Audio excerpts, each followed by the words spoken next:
Notice জারির ১৯ দিনের মাথায় কাওয়াখালী এলাকায় বর্ষর উচ্ছেদ অভিযান চালালো Siliguri Jalpaiguri development authority SJDA.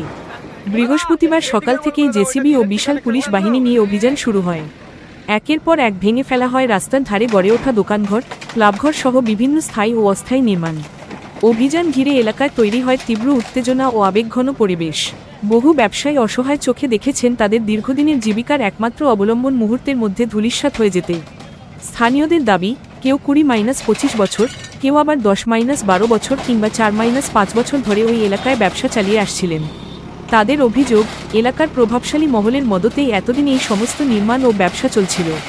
কিন্তু উচ্ছেদের সময় সমস্ত দায় এসে পড়েছে সাধারণ ব্যবসায়ীদের উপরেই। ব্যবসায়ীদের আরও অভিযোগ, উচ্ছেদের নোটিশ একটি রাজনৈতিক দলের পার্টি অফিসেও দেওয়া হয়েছিল। তবে নোটিশ পাওয়ার পর সেই পার্টি অফিস সরিয়ে নেওয়া হলেও ছোট ব্যবসায়ীদের দোকান রক্ষা পায়নি। ফলে বহু পরিবার এক ধাক্কায় জীবিকা হারানোর আশঙ্কায় পড়েছে। হঠাৎ করে সবকিছু হারিয়ে ভবিষ্যৎ নিয়ে অনিশ্চয়তার মুখে পড়েছেন তারা। আইনশৃঙ্খলা বজায় রাখতে পুরো অভিযান জুড়ে এলাকায় কড়া পুলিশি নিরাপত্তা মোতায়েন ছিল। কোনো অপ্রীতিকর ঘটনা ছাড়াই এসজেডিএর এই উচ্ছেদ অভিযান সম্পন্ন হয়। 15 দিন আগে নোটিশ দিয়ে গেছে, ওই হোটেলে দিছে আর কোন কোন দোকানে দিছে। আমার দোকানে কিন্তু দেয় নাই, আমার দোকান বন্ধ ছিল সেদিন। তারপরে একদিন আসছিল ওই যে এসজেডিএর ম্যানেজার চেয়ারম্যান